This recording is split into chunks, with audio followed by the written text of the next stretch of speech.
was. I don't know if it's the way that my parents raised me, my mom or my dad. You know, they'd always teach me not to be scared of anything. You know, they'd always teach me.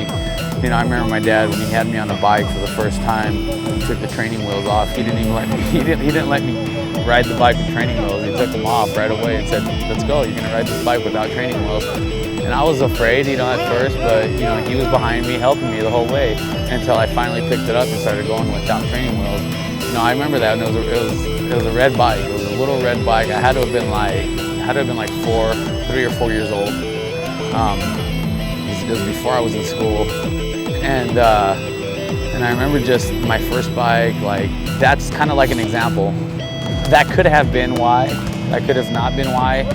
But I've never been scared to fail. I've never been scared to try something, and I've never thought that I couldn't accomplish it. If I thought that I could do it, or you know, if I put my mind to it, then I knew I could do it.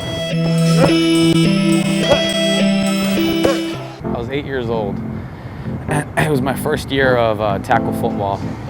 You know, I had played flag football for 2 years, and this was my first year where we actually had pads and we were actually hitting each other.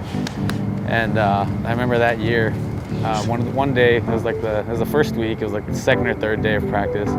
And I remember I was really sore and I was really beat up, you know, from all the bigger kids hitting me and stuff. And we were on our way to practice, and she tells me, you know, I'm telling her, "Mom, I don't want to go, I don't want to go, I don't want to play football anymore, I'm hurt, it hurts, it hurts." And she looked me in the eye and told me, "You need to quit being a little girl. So you're gonna get your stuff and you're gonna go out there and play." So she pulled me out of the car, she handed me my stuff, she gave me my pad, she gave me my helmet, she wiped my tears off my face, gave me a slap on the back and said, "Go train." And I left and I went and trained, and I ended up getting a scholarship for football, you know, after my senior year. And so I thank her a lot for my achievements and for my perseverance, you know, and my never giving up attitude. But I think of those times, and I think of the times that she told me to quit, you know, to man up and go finish up what I started.